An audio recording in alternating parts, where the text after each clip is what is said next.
Hello everyone. ডেটটা ছিল 2nd October. আমার ছিল সেদিনকে গোচরণের কাজ। আমি বেরিয়ে পড়েছিলাম প্রায় ভোর 5টা নাগাদ বাড়ি থেকে। তারপরে গুমা স্টেশনে গিয়ে ট্রেন ধরলাম, আর সেখান থেকে শিয়ালদা থেকে আবার ট্রেন ধরেছি।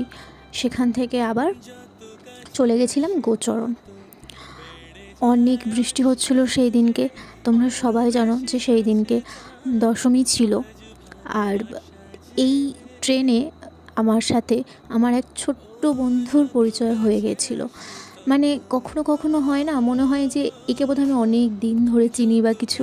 এই বাচ্চাটা ঠিক তেমনই, খুব মিষ্টি একটা বাচ্চা। মানে এত খেলছিলাম আমরা, মানে যখন আমি লাস্টে নেমে যাচ্ছিলাম, ও আমাকে কিছুতেই নামতে দিচ্ছিল না, হাত ধরে কাঁদছিল আর বলছিল যে বন্ধু তুমি যেও না আমায় ছেড়ে।